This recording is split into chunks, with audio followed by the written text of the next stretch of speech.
We open to a painfully familiar scene, one that needs no introduction. Things are good. Simple, even. Everything is under my control. But what's this? I'm cornered. Should I jump to the left? But that'll just leave me open when I hit the ground. And if I hit one, I'll just be left open for the other. What do I do? What do I do?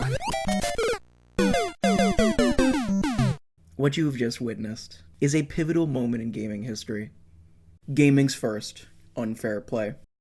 Okay, well, I may be overreacting here, but it's only to bring up a very specific, yet very obvious point. Don't you just hate it when this happens? And by itself, that's a pretty loaded question, since, immediately, we're forced to consider every possible situation this applies to. And that's a lot.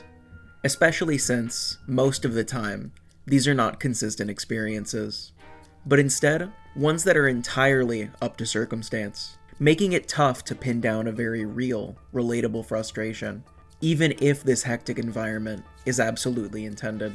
We're never sure if these are just issues from our perspective, since, on a surface level, enemies are these components that work as intended, to a fault. They go by their own rules exclusively. With these previously coded factors, they live and die by. So occasionally, we get these glimpses into how poorly this can get lost in our own translation of them. They are uncaring, unfeeling, cold and clinical components to a game, to the point of taking on a life of their own. But that's because, oddly enough, they have to. Despite the hyperbole in my original example, there's a lot happening here that'll ring true throughout my entire discussion. What we see here is a dissection of a bigger question into its barest essentials. What are the things that align for a situation like this to happen? And, just as importantly, what factors cause this to feel so unfair in the first place? And answering this is much harder than you think.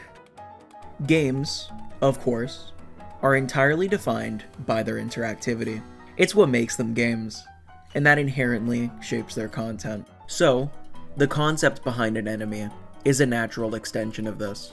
If the logic of a virtual space is guided by interaction, what is made to occupy it will engage its environment further, as their definition imposes new implications onto it. Keeping this in mind, an enemy and its implications can be boiled down into 4 factors. Enemies are interactive. Enemies are always made in the pursuit of new interactive opportunities, since they exist to layer a number of gameplay elements into this especially convenient package. They give these functional needs an identity through visual cohesion, naturally injecting a wide spectrum of concepts into a virtual world. So they're what mainly fulfills a game's expectation of engagement, making them these elements that can offer an extensive mechanical versatility. In them, any ideas of what can be possible in this environment take on a malleable, virtual form. Enemies are non-interactive. The inverse is also true. Causality is an essential factor of an enemy's purpose, especially given their interactive intentions. For every aspect that is engaged with, there are opposing factors that must be avoided, as both sides of an enemy come together to shape how they will be addressed. Since, above all, the actions of an enemy are always expected to elicit reactions.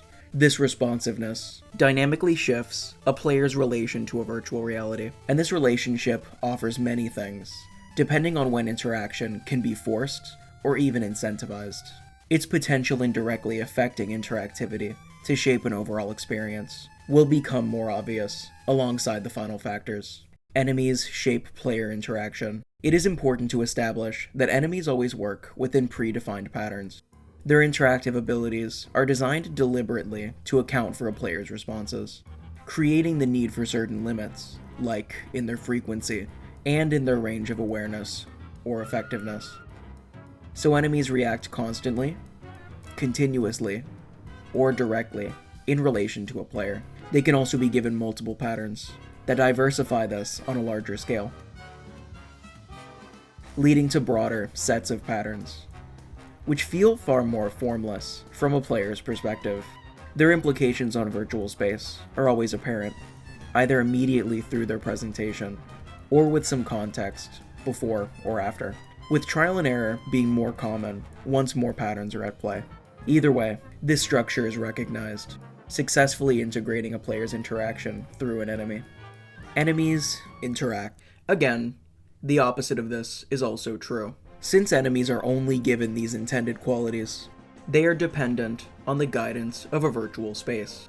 As these interactive elements, the extent of their implementation can parallel that of a player, so they similarly respond to the spaces they work within, either by simply occupying it and imposing their implications, or completely defining how it is traversed, whether that's through a new sense of engagement it provides, or directly imposes a unique formation for a player to work around, or just in the way something takes up space.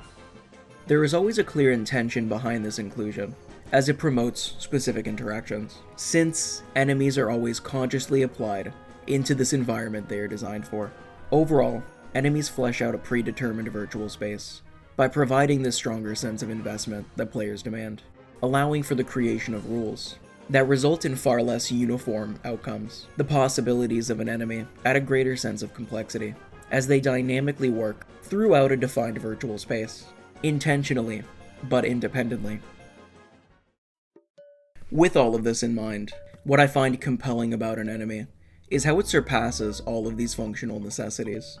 They make a virtual space more meaningful to engage with, beyond this straightforward pattern of actions and inputs. And exploring that will open up how games are an interactive medium that create deeper connections with their content. Despite existing out of a need for interaction, it is also true that they take on this life of their own.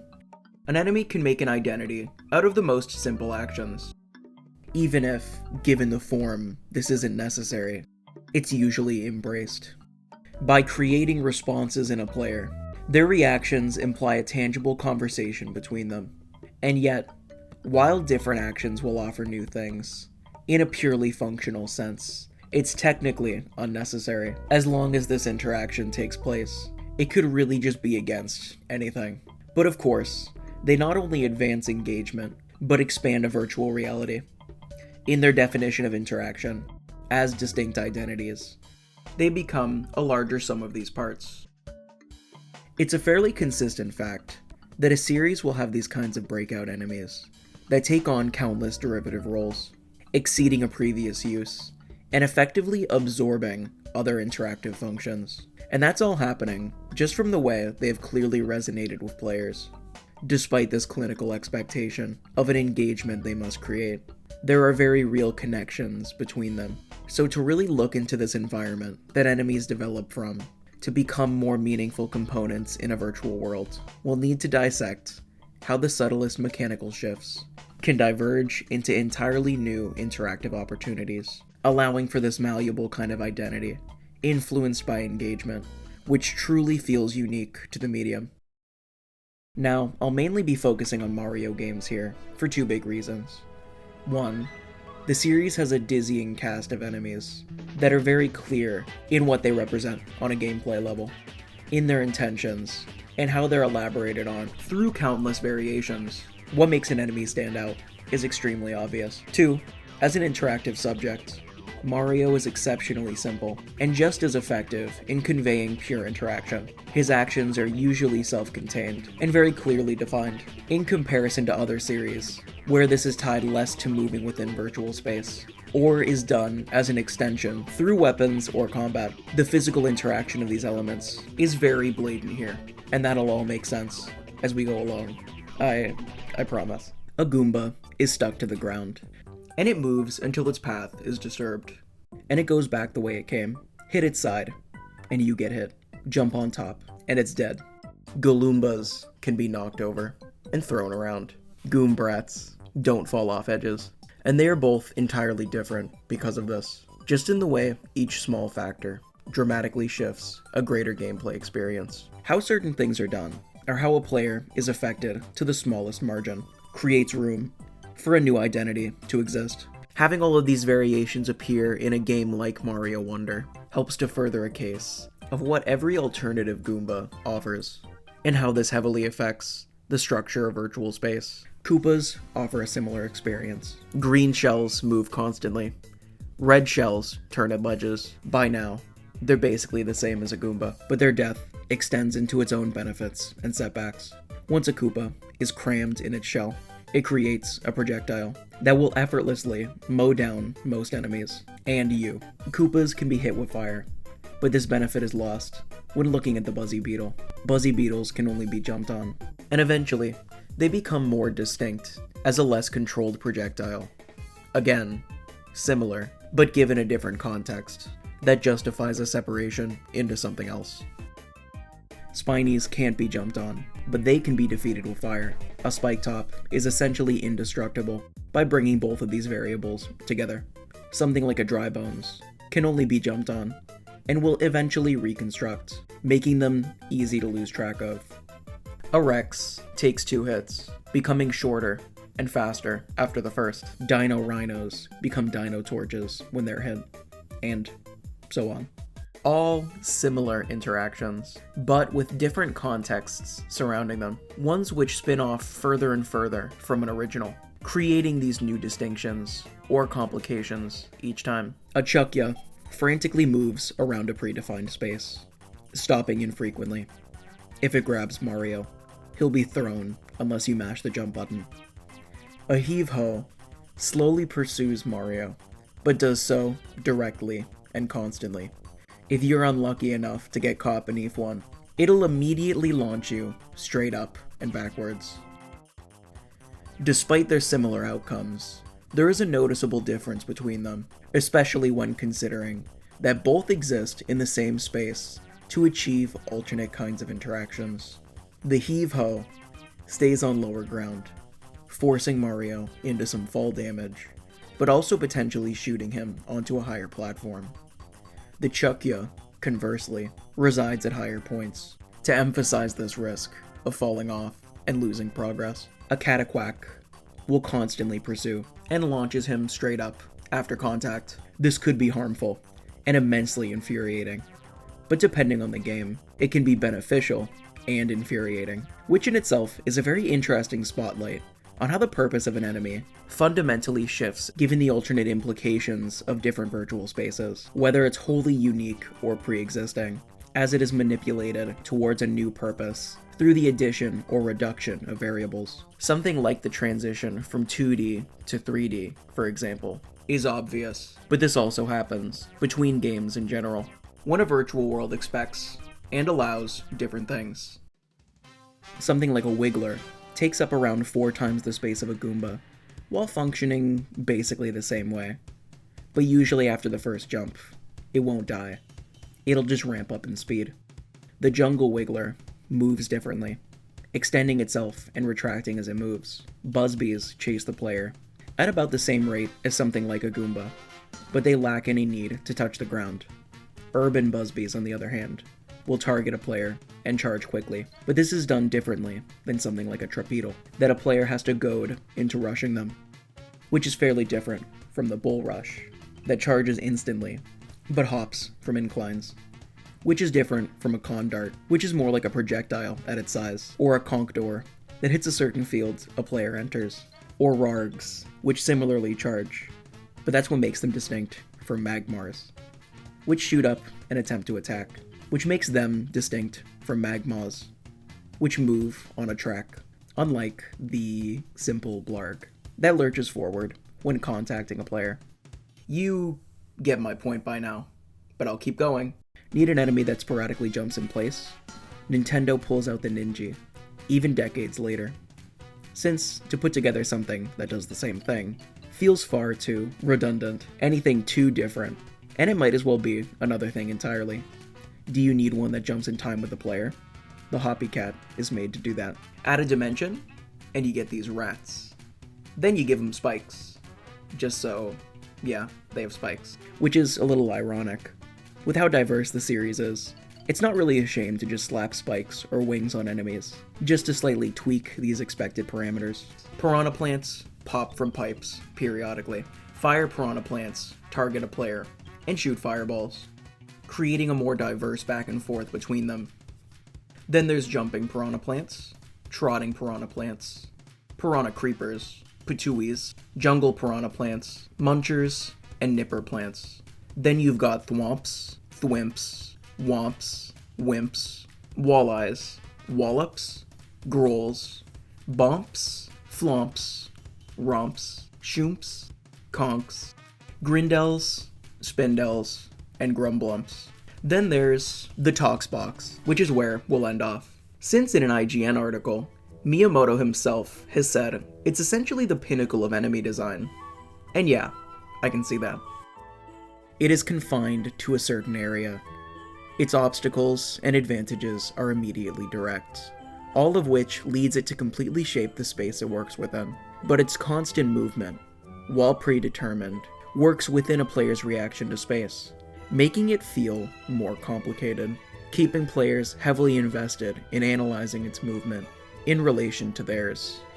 This is something that exists in every enemy, but here, it is in its purest form. Alright, to save time, I'll just stop there. I won't even bring up enemies that promote a fuller use of virtual space, like bullet bills, bonsai bills, torpedo teds, missile megs. Okay, yeah, we're done. But I hope going into all of them like this, together, really drives home my main point about the significance of enemies. Each and every one of these exists for one reason or another, its own reason, to fulfill different intentions that develop throughout a game's design.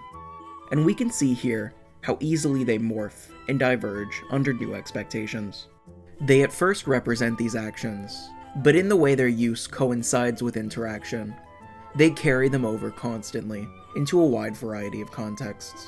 And that utility really embodies what transcends games from other media. Nintendo elaborates on these core ideas constantly, until we can see a kind of iconography, a responsiveness to these elements, beyond their interaction. Once players inherently understand these mechanics, it just feels like second nature, no matter how malleable they really are. Since these expectations start to feel familiar as this sort of developing relationship with time, it becomes important to now turn around and look back at the perspective of the player. Since every action an enemy creates has this virtual and physical reaction, we need to consider further how these actions are also rules, ones that not only guide interaction, but shape an entire experience in a much more personal way. For everything an enemy achieves singularly, there is a much larger system of attributes throughout a game's structure that it works within and against. The presentation of an enemy is essential when structuring how actions are meant to be responded to, visualizing these straightforward mechanics to make them feel far more involved. Their tangible confinements are all made in relation to a player, in the form of specified timing, or the use of audio or visual cues, accentuating a kind of open involvement that a player always provides when confronting these, meaning that despite their complete definition of virtual space, their patterns can still work independently, as they are addressed freely from a player's perspective, even if they're always technically as simple as acknowledging and responding when you're supposed to. It's never that easy, right? It's about looking and learning an enemy's predefined tells as you engage with them as a part of the space. And a distanced player conforms into these openings they have been designed to impose, shaping a virtual reality, but elevating it in all of these flourishes that become necessary for this conversation to exist properly. Spyro might be the perfect example of how enemies at first define the way space is confronted mechanically, and then enhance this through what is possible in the implications of interaction. All of its enemies are confined into Spyro's actions. It only takes either a headbutt or a blast of fire to defeat each one, and conveying this clearly makes every encounter brief and immediate, but also heavily responsive in demanding these critical player inputs, especially as they must swap between these actions, almost immediately, depending on the circumstance. It takes a strong understanding of their presented actions and expected responses to pull this off, making Spyro's own moveset feel deceptively simple, but wholly engaging, resulting in these snappy, satisfying moments of engagement that will define the space it is set within entirely. And it achieves this in many more ways as well. Enemies are usually grouped together per world, meaning that they do whatever the others aren't able to, producing these unique sequences of player action through their configuration. Every area has a carefully curated variation of enemies. Sometimes they complement each other directly, but they always accommodate what a player is capable of, resulting in more strength in other fronts, conceptually, absolutely embodying what interaction accentuates in every element of design. The added details, in hindsight apparent in the remakes, creates a much more responsive space, as enemies are animated to react in a number of ways, following their own process of action and response, and reacting accordingly given the results. And in these flourishes, we get a better sense of a virtual world, leading to an aesthetically compelling space that says more through this engagement. The contrasting levels of Breeze Harbor and Zephyr, for example, follow a war between the birds and the worms. They are what you end up fighting, depending on which side you happen to be on.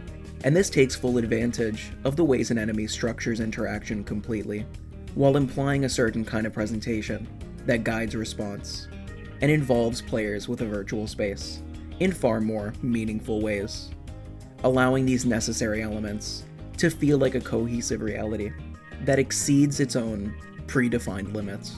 But we also need to consider how they work specifically within the spaces they are provided. There is an openness involved that creates a lot of interesting implications. Since an enemy exists as an asset, it can be used to any extent a developer decides.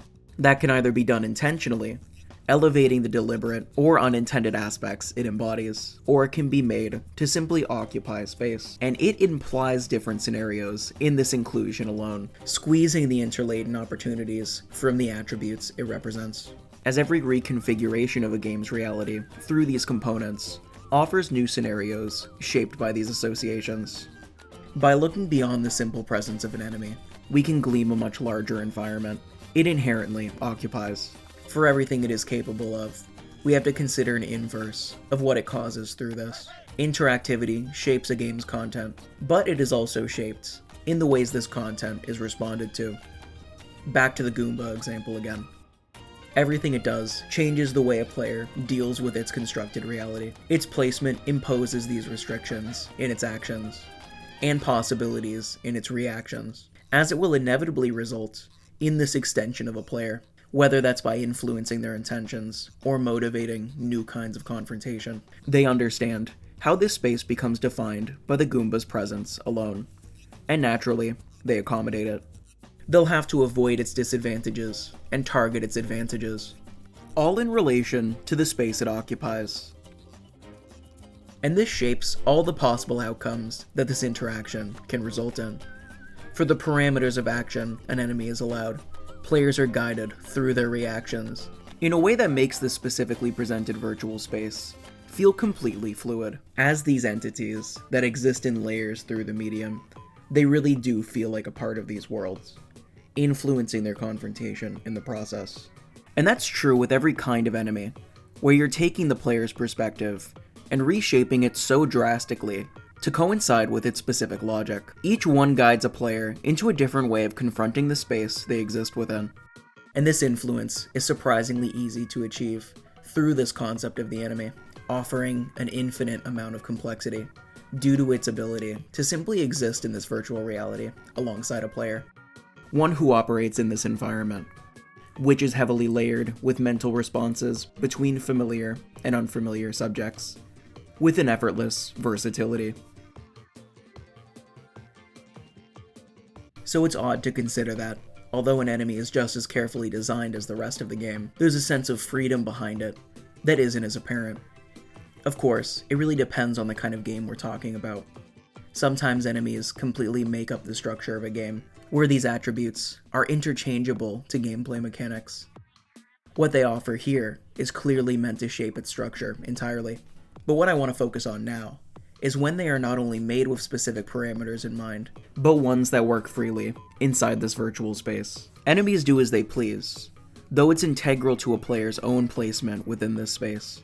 So of course, they focus in on them, deliberately singling them out to promote interaction directly. I would group this specifically with 3D games, where there is much more leeway to make this engagement exist in an open environment. Targeting a player to promote this investment, it is meant to impose. But after that, an enemy's own choices are left up to a more advanced system of thinking. Their open selection of variables exists against this foundation of tightened virtual systems that always surrounds it.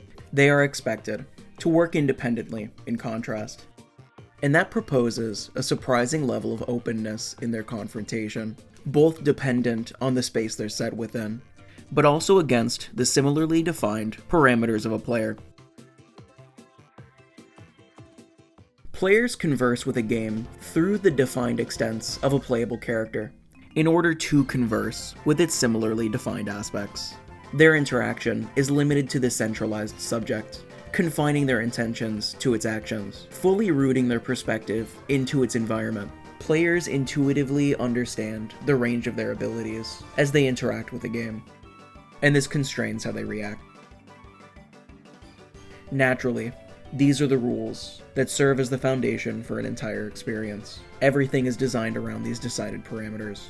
But it's this relation that can develop into something truly exceptional, as developers have really pushed the ways a player's actions can coexist within enemy restrictions, mainly by embracing this need for specification, taking full advantage of the ways creating deliberate interaction results in an even deeper sense of engagement. Players that deliberately work alongside these confinements are rewarded for their attentiveness when responding to an enemy's behavior. Dodging is a process that only works by carefully considering the structure and specifications of these patterns, and parries take this a step further, since they incentivize a player's deliberate placement into these attacks for greater interactive rewards. These are what help to advance responsiveness, squeezing even more out of this interaction by inciting a more personal engagement of these systems. Going off of our main point, the Mario series has always been heavily invested in this position of the player, coming to question what the liberties of a subject allows when forced to work around the constraints of an enemy. And this has led to countless elements that are truly transformative in their direct engagement with these unique styles of play, finding a perfect balance of action and response that elevates design. To truly prioritize a larger picture of interaction, this is always meant to promote. In an extremely brief aside, I'd like to say how naturally ingenious the design of Mario Odyssey is, through its deeper consideration of enemies as attributes that occupy the same space as a player. Their refinement into specific actions is shifted to emphasize all the things these aspects are also capable of, which Mario can't achieve on his own. As a player's interactivity shifts, they are given an idea of both the ways that enemies are limited, but also free within their own boundaries, presenting how these restrictions offer alternate gameplay opportunities from both sides of their confrontation. Their definition of space results in a player's alternate engagement with it, either in favor or against it, which rings out into every enemy a player can capture. And it continues to be true that players are this ambiguous aspect of a video game's predefined world. This can either be heavily defined to promote a specific kind of conversation, or can be given such vast elaboration that this conceptual enormity is at the forefront. For an essential example of this, we can do a full 180 and look at the Binding of Isaac, since it very simply presents how a player's interaction with space can be diversified to influence its confrontation. Isaac's factors change through a player's choices, and that alters how they engage with its extensively random virtual space, while enemy inclusion or placement is also constantly reconfigured to propose different responsive scenarios each time. Isaac is nothing but these systems working alongside each other, for better or worse, since each new room creates the potential for unseen combinations of enemy rules and player responses, with a nearly countless amount of room designs and interactions between chosen items. It truly pushes the extents of what enemies make capable through interaction. This is also achieved in what enemies are able to instigate through this, really emboldening the diversity of interactivity they are exclusively capable of. For example, an enemy's range will determine the danger of getting near them, but it might be necessary to work closely against these patterns, given the player's loadout. Range, damage, speed, and so on decide how much a player will be confined to an enemy's logic to progress. Many can even incentivize a balance of inaction and action to result in a stronger sense of interaction, forcing players to approach or make them work within these specific patterns to risk taking damage, all in order to do damage, which really highlights the read and response nature enemies provide that only comes to elevate both further. But all of these isolated factors still only scratch the surface of what makes Isaac such a constantly compelling game, to this degree that it tends to be engaged with. And the case behind that is more than apparent in how it all comes together. With so much mechanical potential behind each enemy alone, in their presence, placement, constant reconfiguration, all things we've discussed up until now, from every one of its self-contained environments. The meshing and merging of these independent patterns is inevitable, and that comes to create an amount of scenarios so astronomical, so impossible to accurately account, that this is what makes a game like Isaac feel truly infinite. With its application of enemies as these elements, it's what creates its own kind of synergy that directly contrasts the almost limitless capabilities of a player. And this is where we will finally address the elephant in the room.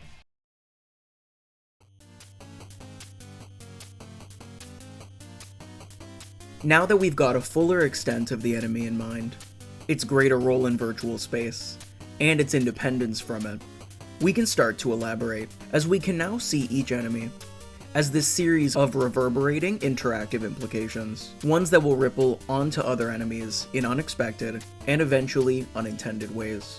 Players offer an ambiguity in their perspective with a game, and that can't be handled by a virtual space alone. Since this is the case, an enemy can essentially be considered as independent as a player, just with much more intentional restrictions in place.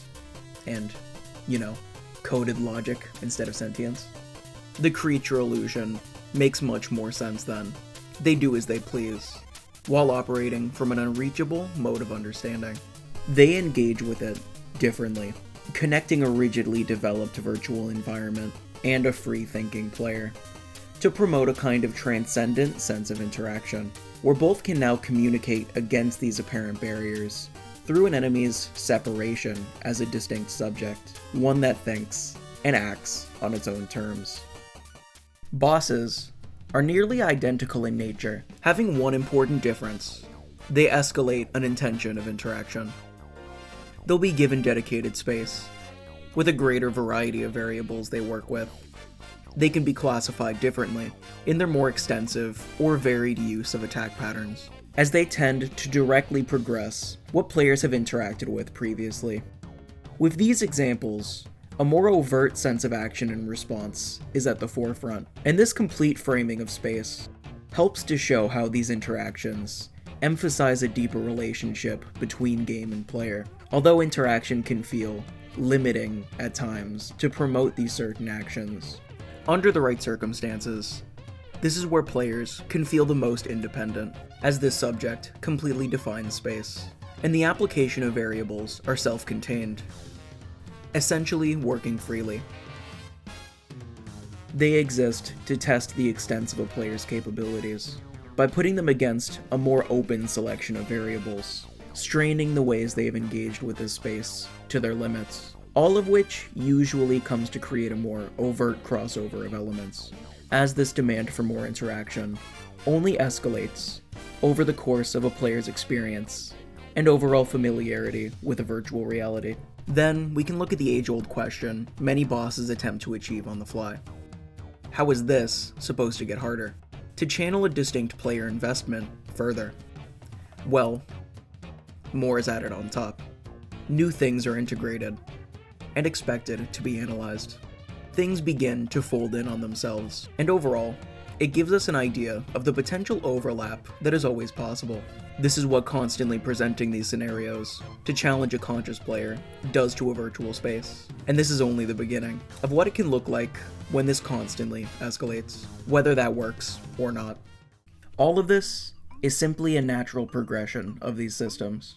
When considering this thought process of when a developer can offer even more with the assets they've made, they have to consider how these components can build onto a game further. When these mechanics are understood, and constantly encountered to the point of tedium, how do you escalate their engagement? Well, you add more, whether that works or not. And this gives way to the conflict that's been inherent throughout our entire discussion, where an enemy has this room to exist freely in a virtual space. It results in a kind of fringe around its behavior, something that will understandably reverberate between anything that happens to also exist as a separate gameplay element.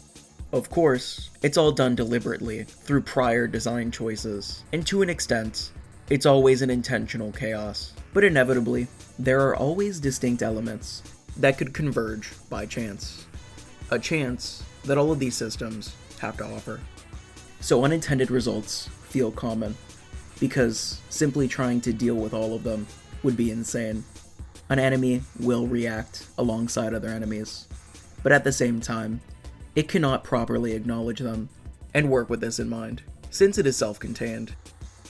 Managing several enemies, then, meshes every understood pattern into one another, layering them awkwardly to present a larger, impromptu obstacle, as every alternate sense of logic converges, resulting in something severely overcomplicated, or something that feels flat out impossible, given what each expects separately.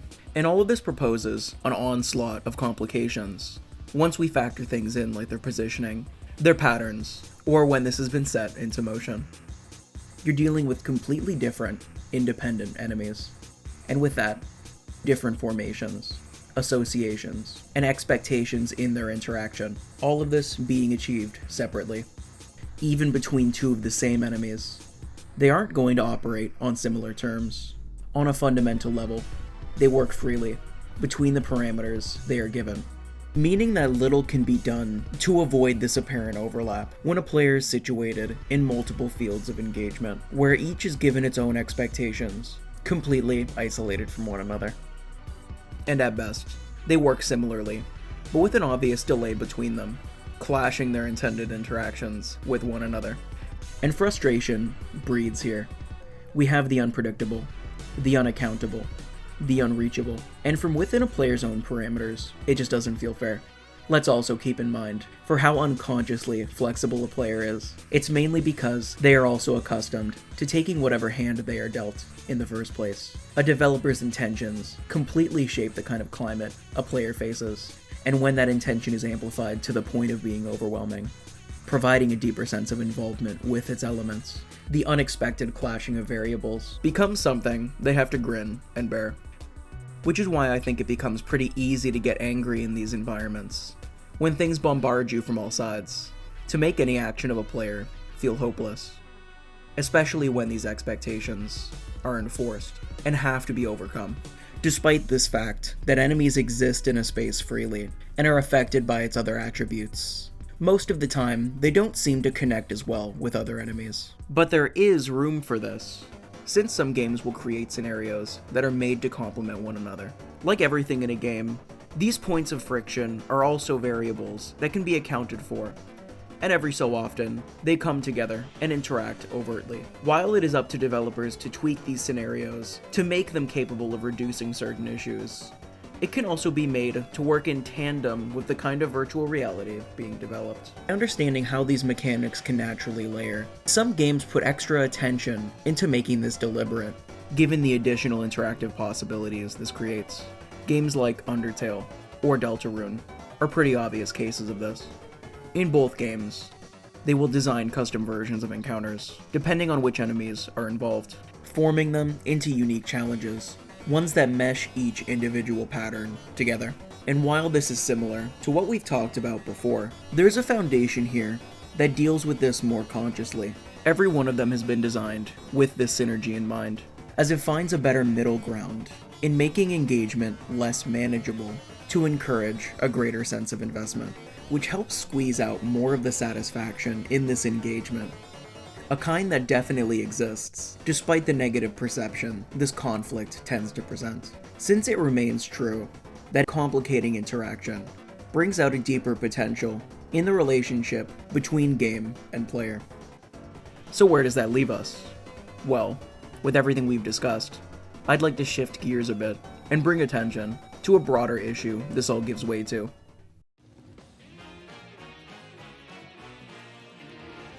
Difficulty, no matter how deliberate it may be, functions primarily in these unreachable depths, implied by interaction. After all, from a creative standpoint, and an absolute idea of a game's vision, how can they leave room for this sense of struggle? Personally, I'd compare it to something like how film is a form that will most likely always lack a sense of genuineness. Okay, well, hear me out.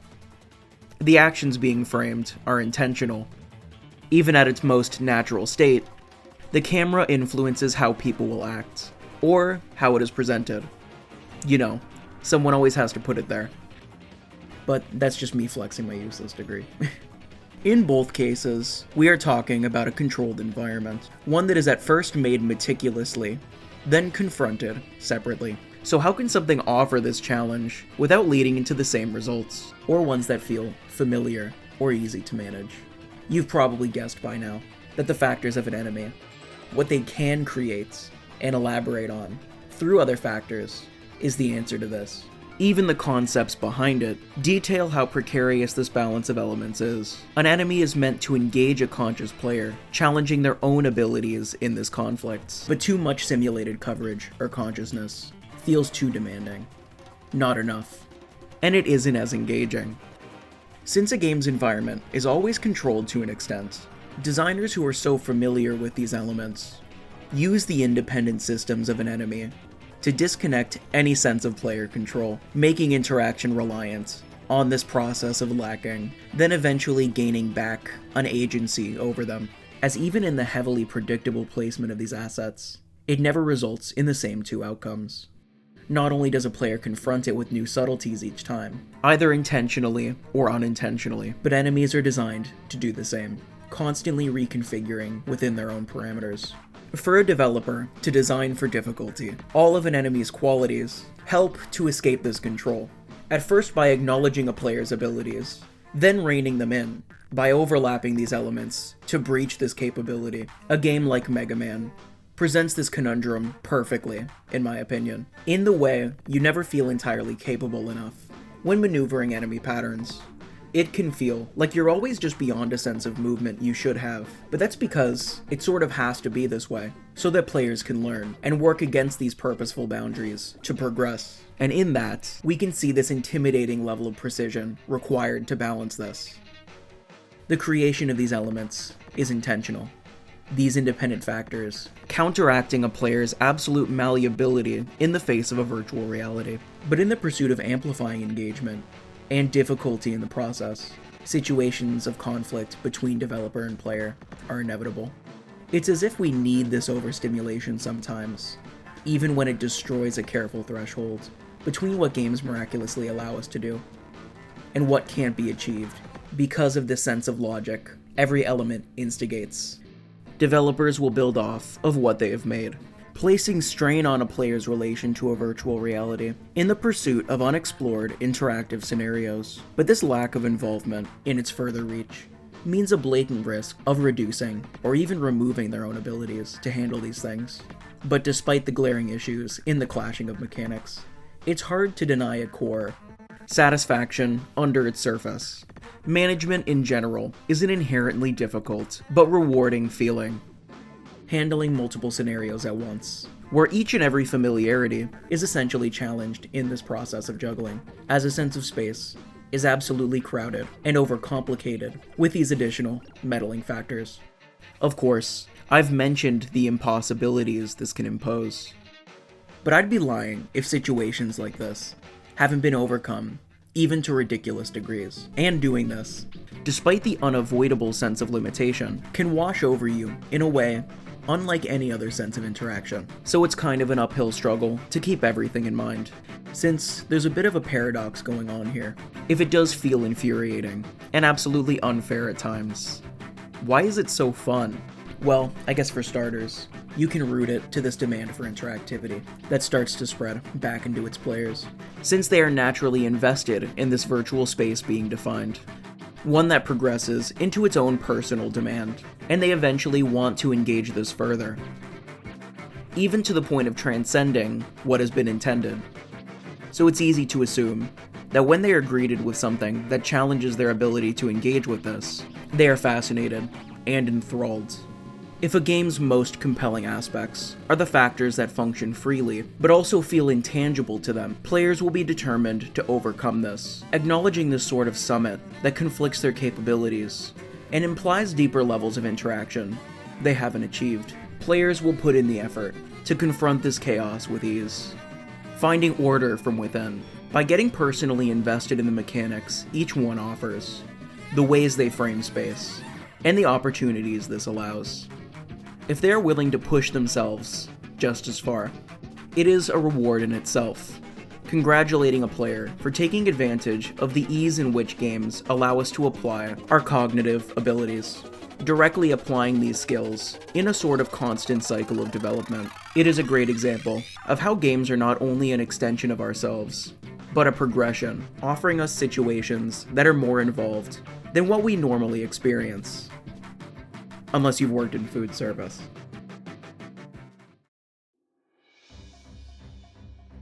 You can look right at the most pervasive examples of this to see where this line of thinking begins. Giant enemy games perfectly encapture this. At their barest essentials, they are a series of actions and responses, framed entirely around these encounters of timed patterns and layering associations, ones that rely exclusively on a player.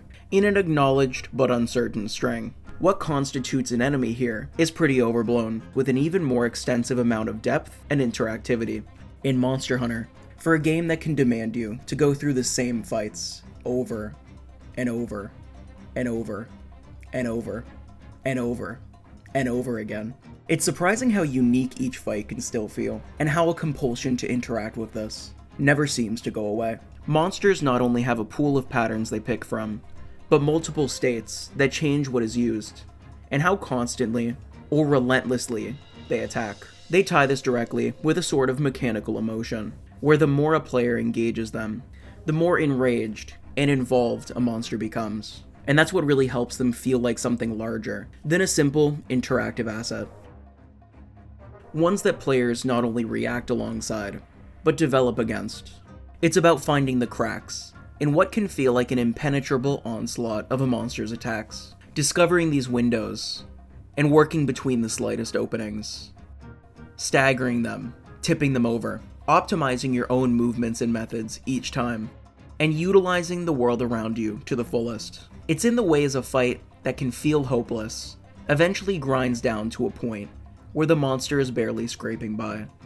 And this all results in a flow of interaction that's as punishing as it is rewarding. Something that really connects you to its virtual world until you feel like a part of it. And I think a game like Monster Hunter gets us closest to answering the larger question of this entire discussion. In this way that we venture into these unknown, ambiguous spaces of interaction, pushing through their chaos to find order, so that we can see how much closer we can bring these systems together. Even just in the ways I've described it. By considering its interaction as both mechanical and emotional, it really feels like more than just a game in a way. It's a glowing example of how, if you put in the kind of effort it asks for, these things can really feel alive. But incidentally, Monster Hunter can also be one of the biggest offenders of the issues I've outlined in this video, since it takes these massive, space-defining enemies and gives them free reign, which of course occasionally meshes them together uncomfortably. In these cases, players will most likely be left with this sense of frustration, but also with a sense of amazement in how these things all came together, and predictably fell apart so spectacularly. It's a feeling that can't be replicated without this messy, tangled web of chance. And in that, we see this sort of fascination that games and players will constantly be chasing. By only removing this control further, the attempt to get it back in between all of this really amplifies interaction, developing and advancing its conversation into something much larger than these separate components, presenting a kind of transcendence of engagement, where a creation of this demand is unorthodox by all standards. Players still clearly adapt. They still work between these windows. They find opportunities in the slimmest of spaces, and outside of this, analyzing it down into a science. And this growing potential is what both sides strive to explore as each continues to push this conversation far past its breaking point. As these consistent series, like Monster Hunter or the Souls games, almost see what they can get away with in each installment, since, somehow, this is always triumphed over.